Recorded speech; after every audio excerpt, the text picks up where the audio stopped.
Hello students, social science का class 10th का नया वीडियो लेके मैं फिर आपके साथ हूँ।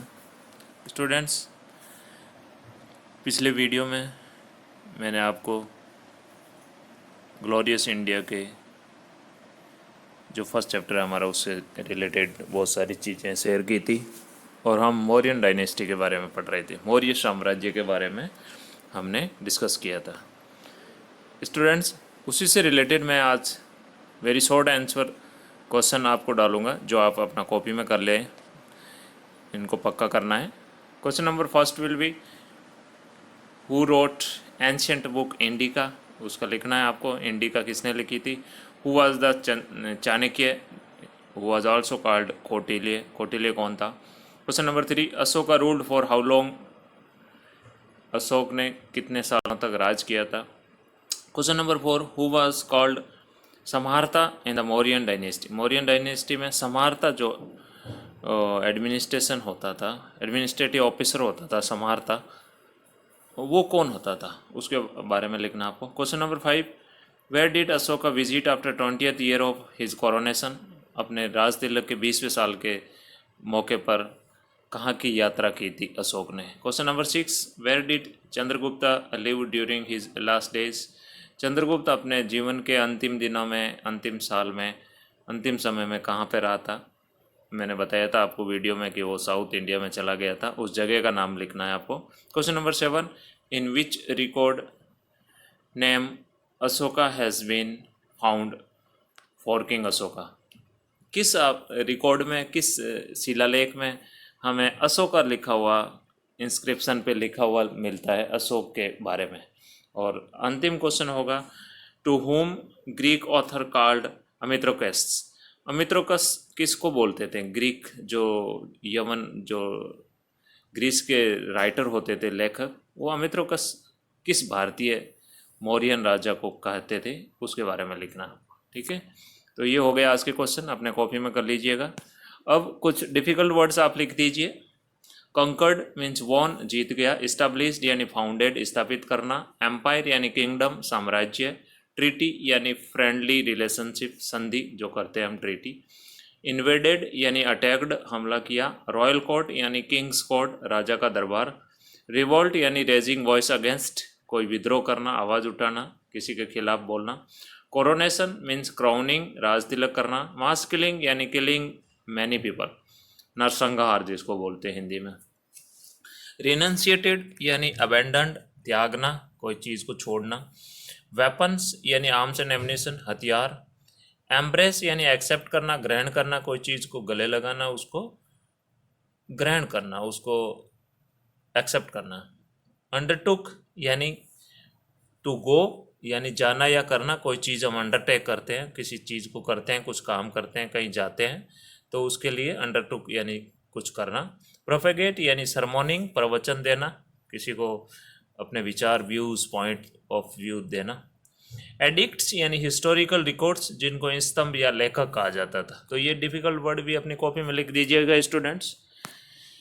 उसके बाद मौर्यन डायनेस्टी के बाद आता है सुंग डायनेस्टी के बारे में पढ़ेंगे। This dynasty was founded in 185 BC, यानी 185 ईसा पूर्व शताब्दी में इस डायनेस्टी, सुंग डायनेस्टी की स्थापना पुष्यमित्र सुंग ने की थी। पुष्यमित्र सुंग नाम का एक ब्राह्मण था। He was the commander of Mauryan king Brihadratha. Brihadratha जो मौर्यन राजा था अंतिम, जिसके बारे में मैंने पिछले वीडियो में बताया था, उसका एक कमांडर था पुष्यमित्र सुंग। उसने सुंग डायनेस्टी की स्थापना 185 BC में की थी। Pushyamitra assassinated him and occupied the throne. उसने उसकी हत्या की और अपना राज तिलक खुद कर लिया। He ruled till 151 BC। 151 BC तक उसने रूल किया। जैसा कि BC में हमें पता है कि साल कम होते जाते हैं और AD में आएंगे तब खत्म हो जाएंगे, और वहाँ से 1 AD शुरू होती है, जैसा कि आपको पता है। तो 185 BC में वो राजा बना और 151 BC तक उसने राज किया। He conquered several wars and performed Ashwamedha yajna twice during his reason. उसने कई सारी लड़ाइयाँ जीती और उसने 2 बार अश्वमेध यज्ञ की भी यज्ञ को परफॉर्म किया था अपने राज के दौरान। अश्वमेध यज्ञ इतिहास में हमने कई जगह पढ़ा है। ये एक ऐसा यज्ञ होता था जो राजा के चारों तरफ अपनी विजय पताका फहराने का एक सबूत होता था कि उसकी उसकी प्रसिद्धि हर तरफ होती थी, जिसमें एक घोड़ा छोड़ा जाता था और अगर उस घोड़े को कोई पकड़ लेता था तो राजा का चैलेंज एक्सेप्ट हो जाता था। अगर कोई घोड़ा को राजा के द्वारा छोड़े गए घोड़े को कोई नहीं पकड़ता था, इसका मतलब वो राजा हर जगह जीता हुआ समझा जाता था। Renowned Sanskrit grammarian Patanjali was his priest in yajna, और जो ग्रामर का एक प्रसिद्ध संस्कृत का विद्वान था पतंजलि, वह इस यज्ञ में पुष्यमित्र सुंग के यज्ञ में वहाँ पे ब्राह्मण का जो काम किया था उसने एक।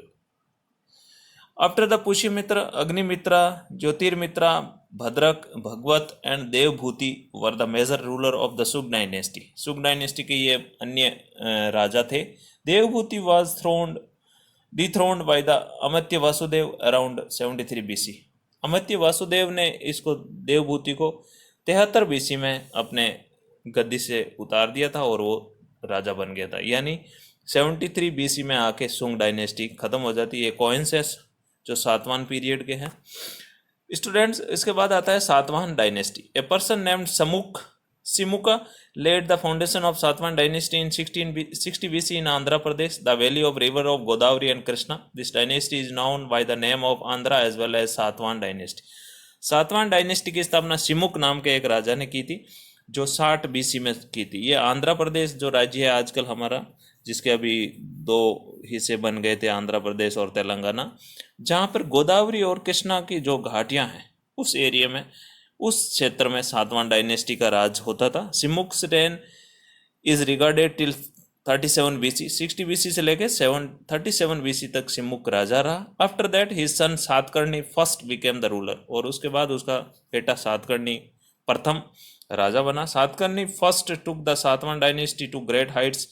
Satakarni first perform the Ashwamedha yajna and through this he established his undisputed empire. Satakarni first ने भी काफ़ी ऊंचाइयां अपने जिंदगी में प्राप्त की थी। उसने भी अश्वमेध यज्ञ आयोजित किया था। और साथ में across the entire south India, और पूरे साउथ जो दक्षिणी भारत है उस पर सातकर्णी फर्स्ट जो कि सातवां राजा था उसका राजकाज था। हिज कैपिटल वाज प्रतिष्ठान, जो कि मॉडर्न पैठन है, वहाँ पे उसकी प्रतिष्ठान उसका पुराना नाम था, वहाँ के उसकी राजधानी थी। Situated on the bank of river Godavari, Godavari नदी के किनारे पे स्थित एक शहर है पैठान, जिसको प्रतिष्ठान बोला जाता है, वो राजधानी थी सातवां राजा सातकर्णी फर्स्ट की। After some time of the death of the Satakarni first due to the invention made by Shakas, the power of Satavahana started declining and the ruler of Shaka Kshatrapa dynasty began in the Maharashtra. और कुछ सालों के बाद इस शक, जो कि आउटसाइडर थे, शक हूण के बारे में हमने पढ़ा है, उन्होंने शक क्षत्रप राजा ने हमला कर दिया और उसका राजकाज छिन्न भिन्न होने लगा। Which is known as a western Kshatrapa, उनको वेस्टर्न क्षत्रप डायनेस्टी भी बोला जाता है। Gautamiputra Satakarni who was the 23rd ruler of Satavahana dynasty eliminated the power of western Kshatrapa and reestablish the power. लेकिन जो 23वां राजा था सातवान डायनेस्टी का, उसका नाम था गौतमी पुत्र सातकर्णी। उसने क्षत्रप राजाओं को, जो शक जो बाहर के आउटसाइडर थे, उनको राजकाज को बंद कर दिया, उनको हरा दिया और अपना वापस जो अपने परदादाओं के जो राजकाज थे उसको वापस रीगेन किया उसने। Prosperity and ruler of his dynasty Vashishthiputra Pulumavi got married to the daughter of Shaka Mahakshatrapa Rudradaman first, but Rudradaman snatched the entire kingdom after him. और गौतमी पुत्र सातकर्णी के बाद एक और राजा बना जिसका नाम था वशिष्ठ पुत्र पुलमवी, जिसकी शादी शक राजा रुद्रदामन की लड़की से हुआ था। लेकिन धीरे धीरे रुद्रदामन ने इन सातवाहन राजाओं से राजकाज और जमीन और हड़पना शुरू कर दिया। Yagyasri, who was the 27th ruler of Satwan dynasty, reoccupied some parts of region from the Chhatrap of Ujjaini and re-established the glory of his dynasty. लेकिन उसके 27वें राजा ने भी काफ़ी प्रयास किए और क्षत्रपों से अपना राजकाज वापस लेने का कोशिश किया, जिसमें उज्जैनी के राजाओं से भी उसने अपना राज्य वापस छीना। Yajneshwari circulated several type of currencies and ships were inscribed on the same coins. यानी ये सातवां राजा का जो 27वां राजा था, उसके जो करेंसी था, उनके जो पैसे रुपए थे, जो मोहरें थी, उनके ऊपर कई तरह की जहाज़ों के और चित्र भी हमें मिलते हैं। तो हो सकता है कि उसके समय में या तो व्यापार का ज़्यादा बोलबाला था, या उसके पास पानी की समुद्री जहाज सेना भी थी। This shows that his empire extended till the ocean. यानी इससे ये भी बात पता लगता है कि उसका उसका जो साम्राज्य था वो कम से कम समुद्र की सीमा तक, किनारों तक फैला हुआ था। All the ruler of this dynasty were follower of Hinduism. सातवां डायनेस्टी के सारे राजा हिंदुइज्म को फॉलो करते थे, हिंदू धर्म को मानने वाले थे। दे इस्टेब्लिश द सिस्टम ऑफ वैदिक यजना एंड वर्णाश्रम system in the society and continuously fought against the foreign invader the यवन एंड सक्स। और इन्होंने हमेशा ही वैदिक यज्ञ करना और वर्ण आश्रम सिस्टम को मानना, ये सब फॉलो करते थे। और जो विदेशी आक्रमणकारी थे, जैसे यवनास यानी ग्रीक्स और सक्स, उनके खिलाफ हमेशा लड़ते रहे। They provided huge grant to the Buddhist and Jain viharas and rest houses. उन्होंने बुद्ध और जैन धर्म के जो विहार थे उनमें भी काफ़ी दान दिया।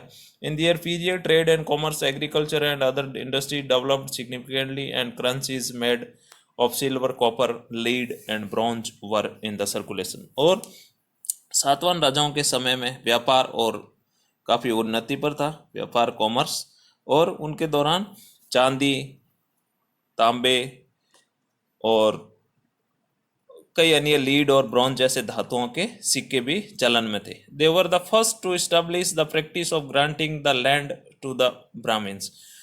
और सातवां राजा पहले थे जिन्होंने ब्राह्मणों को दान के रूप में जमीन देने का चलन शुरू किया था। ये याद रखना स्टूडेंट्स, ये काफ़ी इंपॉर्टेंट पॉइंट है।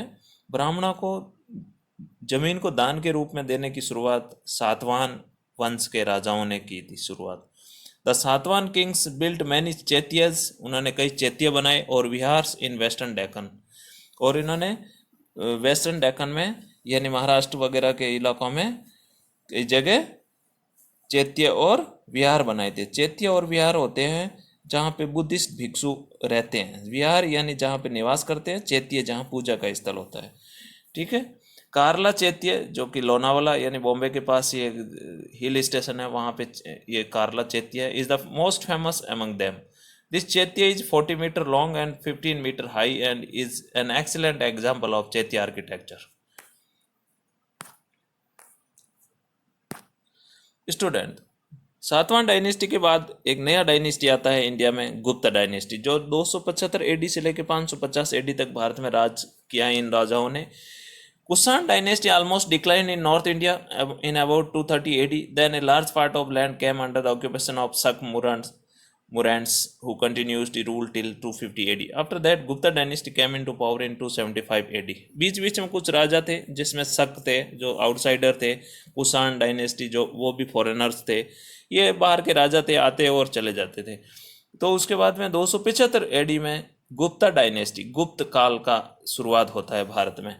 Srigupta was the founder of this dynasty. Srigupta ने इस डायनेस्टी यानी गुप्त साम्राज्य की स्थापना की थी। इन प्रयाग प्रशस्ति, प्रयाग प्रशस्ति एक रिकॉर्ड है, जो एक शिलालेख है जो हमें इलाहाबाद के पास मिला था। Samudragupta has described himself as the great grandson of Srigupta. Sorry, Prayag Prashasti में समुद्रगुप्त ने उस पर लिखवाया है कि वह श्रीगुप्त का पोता है। After Srigupta's Ghatotkacha became Gupta ruler. Srigupta के बाद घटोत्कच रूलर बना। His title was Maharaja. After Ghatotkacha his son Chandragupta first became a Gupta ruler. He attend the title of महाराज धीराज। घटोत्कच के बाद उसका पुत्र चंद्रगुप्त प्रथम, Chandragupta first, became the Gupta ruler. He married to the Lichchhavi princess Kumara Devi. और चंद्रगुप्त फर्स्ट ने लिच्छवी के राजा की लड़की से, राजकुमारी से शादी किया था। लिच्छवी उस टाइम में एक गणराज्य था जो नेपाल और भारत के सीमा पर स्थित एक राज्य था।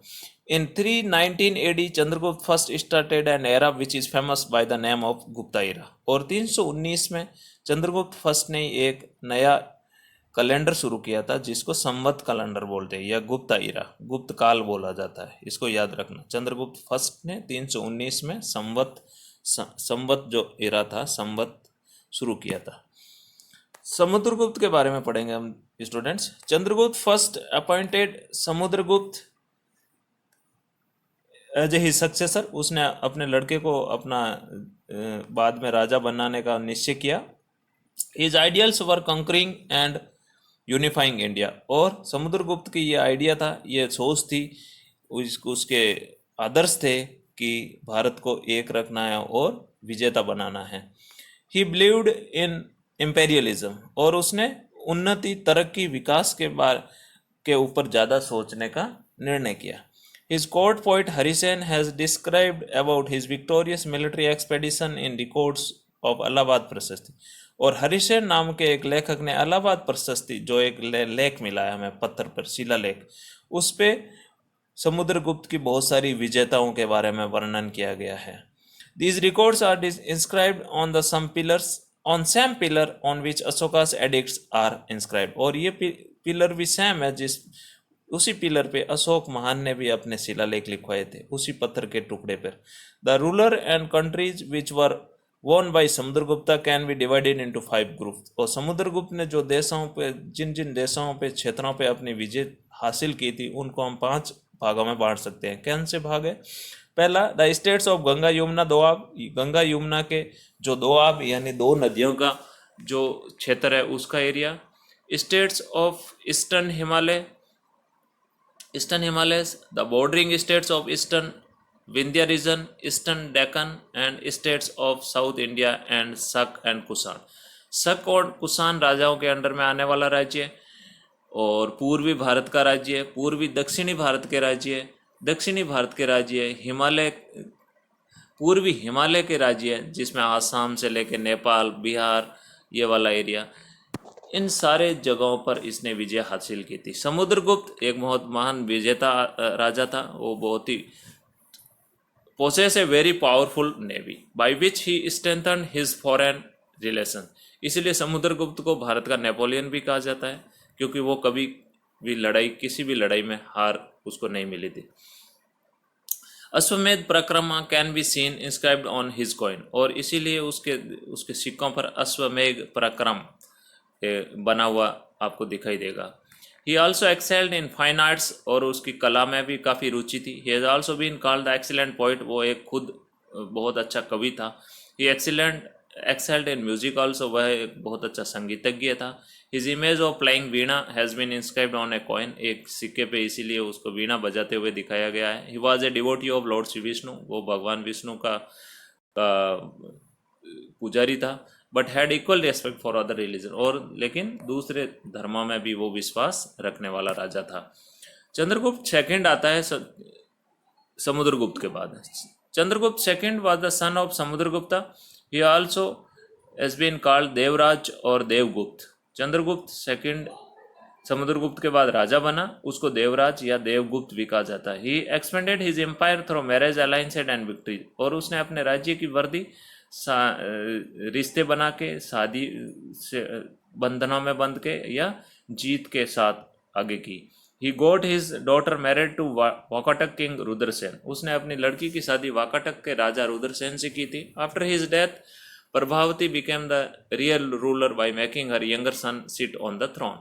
और रुद्रसेन की मृत्यु के बाद उसकी लड़की प्रभावती रियल में वहाँ की रूलर बन गई थी, राजा बन गई थी वाकाटक की। Chandragupta second also conquered western Malwa and Gujarat. उसने मालवा यानी जो आजकल मध्य प्रदेश का हिस्सा है और गुजरात में भी विजय हासिल की थी। He made Ujjain his second capital. उसने उज्जैन को अपनी दूसरी राजधानी बनाया था। After attaining victory on साकाज he adorned the title of Vikramaditya. और शक राजाओं पर विजय हासिल करने के बाद उसने विक्रमादित्य की उपाधि धारण की थी। ये याद रखिएगा, विक्रमादित्य की उपाधि किसने धारण की थी? चंद्रगुप्त सेकंड ने। और किस पे विजय हासिल की थी? शक राजाओं पर। कुमारगुप्त महेंद्र द्वितीय, ये चंद्रगुप्त सेकंड के बाद राजा बनता है। After Chandragupta second his son Kumar Gupta became the ruler. Kumar Gupta has been regarded as the founder of Nalanda university. Nalanda विश्वविद्यालय की स्थापना कुमार गुप्त ने की थी। His empire expanded from Saurashtra to Bengal, और सौराष्ट्र जिस गुजरात के हिस्से को बोलते, वहाँ से लेके बंगाल तक इस राजा का अपना राज्य था।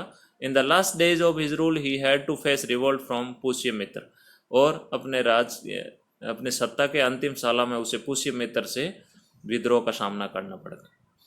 कुमार गुप्त के बाद आता है गुप्ता डायनेस्टी का अगला राजा होता है स्कंदगुप्त, जो 455 से लेके 467 एडी तक है। Although he was not the elder son, Skandagupta became the successor of kingdom.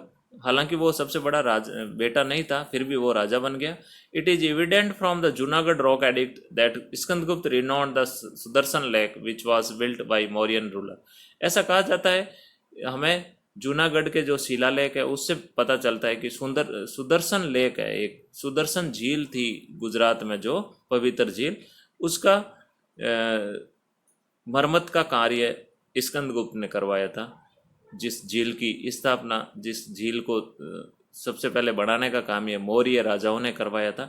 It has been mentioned in Junagadh inscription that while ascending the throne, Skandgupta had to confront the Malech Huns. Finally, Skandgupta defeated the Huns. ऐसा कहा जाता है कि जब वो राजा बन रहा था तो मलेच राजा थे, हुन्स वगैरह फॉरेनर थे ये, उनसे विद्रोह करना पड़ा और उनको बुरी तरह हराया था। Cultural achievement of Gupta dynasty. Gupta dynasty के बारे में सांस्कृतिक उसके क्या क्या उपलब्धियां हैं उसके बारे में बताना चाहूँगा मैं। Gupta dynasty had great importance in the cultural history of India. Bharat के जो सांस्कृतिक इतिहास है उसमें गुप्त साम्राज्य, गुप्त वंश के राजाओं का बहुत बड़ा योगदान रहता है। क्या योगदान है? Gupta rulers were follower of वैदिक रिलीजन। गुप्त राजा जो थे वो वैदिक धर्म को मानते थे। समुद्रगुप्ता एंड कुमार गुप्त first had even performed Ashwamedha यज्ञ। समुद्रगुप्त और कुमार गुप्त ने अश्वमेध यज्ञ का आयोजन किया था। They also supported Buddhism and Jainism. उन्होंने जैन और बुद्ध धर्म की भी समर्थन किया। The Chinese Pilgrim Fa-Hien visited India during the rain of Chandragupta second. Chandragupta second के काल में फाइयान ने भारत की यात्रा की थी, जो एक चीन का यात्री था। As per his description, Gupta empire was excellent in administration and crimes rarely took place. और फाइयान ने ये वर्णन किया है अपनी किताबों में कि उसकी दौरान प्रशासन जो था बहुत ही एकदम बंदोबस्त अच्छा था, और उस राजा के दौरान कोई भी क्राइम यानी किसी तरह का अपराध नहीं होता था। The burden of taxes was also less. और लोगों पर जो टैक्स है यानी जो कर लिए जाते थे वो भी बहुत कम या नाम मात्र के कर लिए जाते। Sanskrit was the official language. गुप्त काल में संस्कृत एक ऑफिशियल यानी राजकाज की भाषा थी। Kalidas the composer of play Abhijnana Shakuntalam. Kalidas जिसने अभिज्ञान शाकुंतलम नाम के नाटक की रचना की थी। And the great epic Raghuvamsham. और एक बहुत ही प्रसिद्ध बुक किताब रघुवंशम है, उसकी रचना की थी। इसी के दरबार में रहते थे, यानी जो गुप्ता पीरियड में ये रहते थे कालिदास। उसके बाद शूद्रक एक अगला कवि था, राइटर था, लेखक था।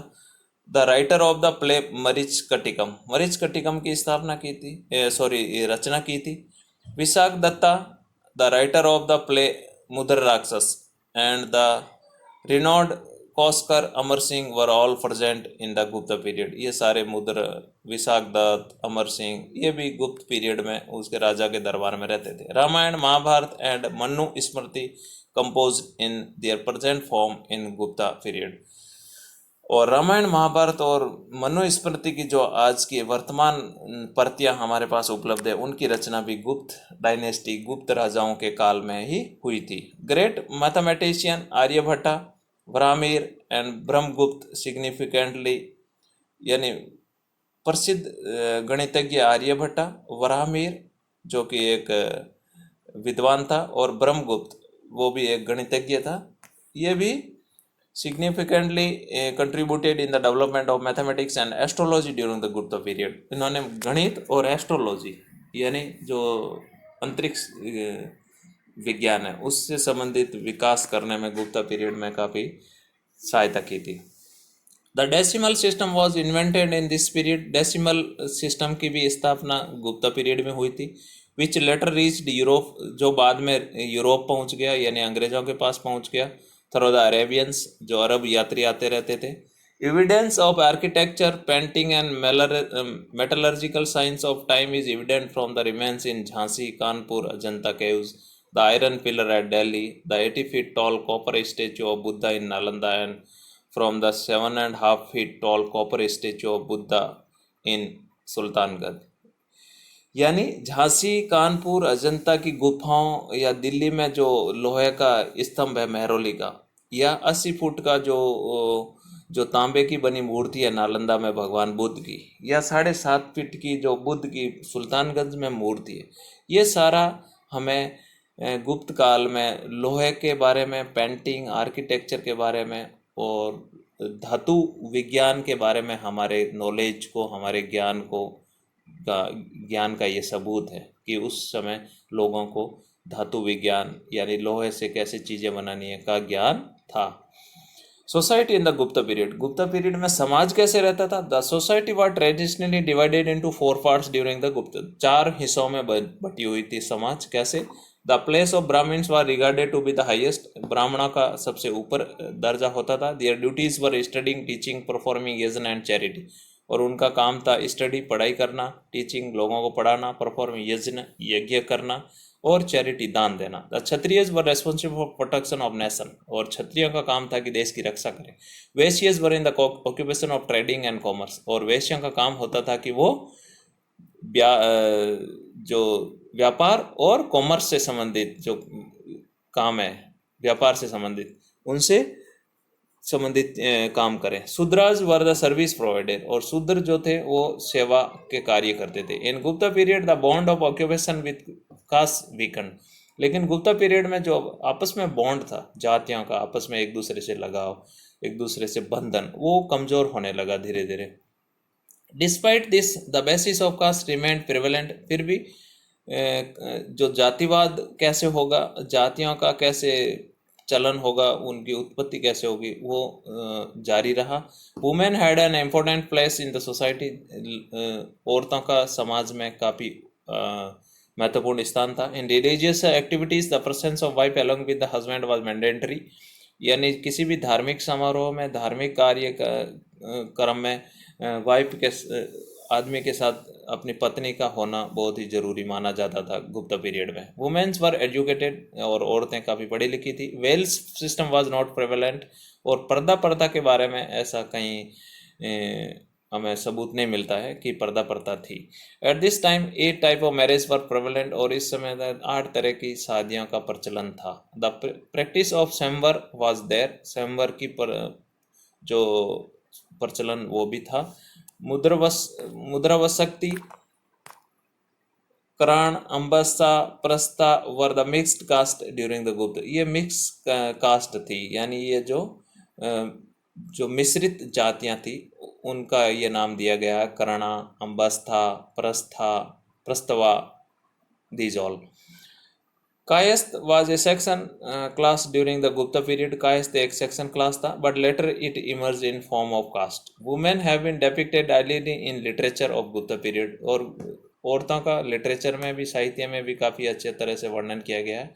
इन case of not having a son, the wife had the primary right of her husband's property. और ऐसा भी हमें वर्णन मिलता है कई जगह कि अगर किसी औरत के लड़का नहीं होता था तो उस प्रॉपर्टी का, उस संपत्ति का पर अधिकार उस औरत का ही होता था। फिर आता है गुप्ता पीरियड के बाद स्टूडेंट्स, इसके बाद आता है Vardhan dynasty, it is also called Pushyabhuti dynasty. इसके बाद वर्धन डायनेस्टी आता है जिसे पुष्यभूति डायनेस्टी भी कहते हैं। This dynasty begins in 6th century AD near Thaneshwar with Pushyabhuti who was a devotee worshipper of Shiva. ये डायनेस्टी 6ठी शताब्दी के शुरुआत में ये थानेश्वर के पास पुष्यभूति नामक एक राजा से शुरू होती है। थानेश्वर जो आजकल के हरियाणा राज्य में स्थित था। And he was a worshipper of Shiva. वो भगवान शिव का बहुत बड़ा भगत था। 3 Kings were born in this dynasty, इस राजवंश में, इस डायनेस्टी में, इस वंश में 3 राजा हुए थे, प्रतापी राजा, जिनका नाम था प्रभाकवर्धन, राज्यवर्धन एंड हर्षवर्धन.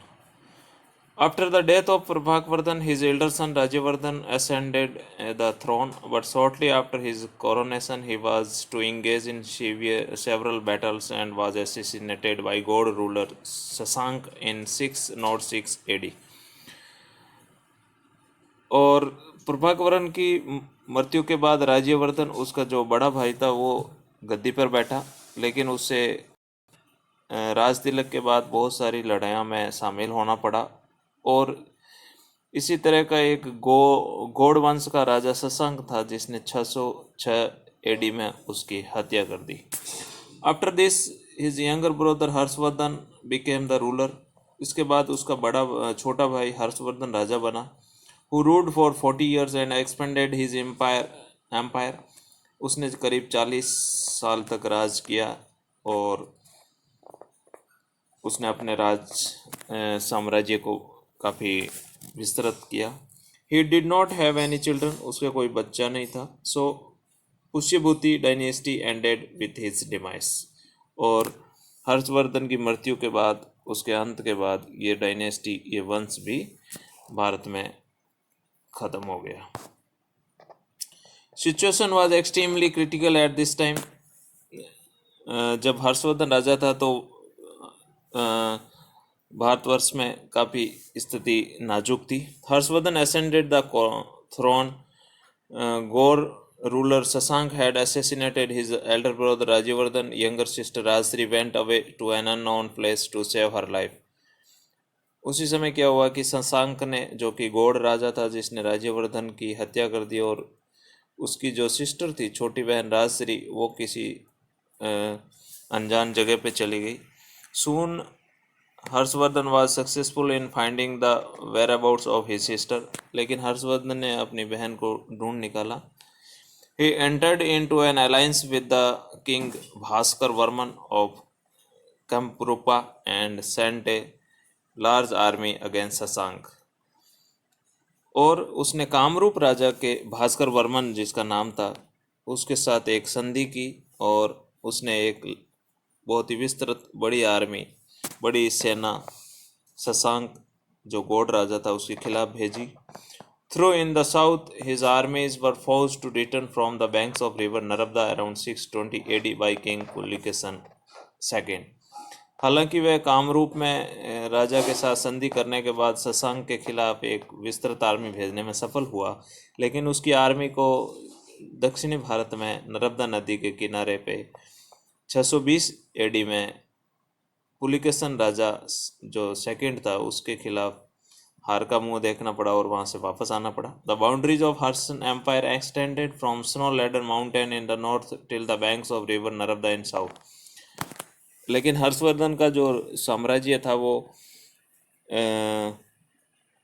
पहाड़ों से, हिमालय के पहाड़ों से लेके दक्षिण में नर्मदा नदी तक था. और Ganjam in the east and बल्बी इन वेस्ट. गंजाम, जो पूर्वी भारत का गंजाम डिस्ट्रिक्ट है, वहाँ से लेके पश्चिम में वल्लभी, जो कि गुजरात में, वहाँ तक फैला हुआ था. Kannauj was the capital of this huge empire. और हर्षवर्धन के दिस वर्धन साम्राज्य, वर्धन वंश के जो बहुत बड़े विस्तृत साम्राज्य की राजधानी कन्नौज थी. Harsha took the title of महाराज धीराज. हर्ष ने महाराज धीराज की उपाधि धारण की. He was a worshipper of Shiva and sun God.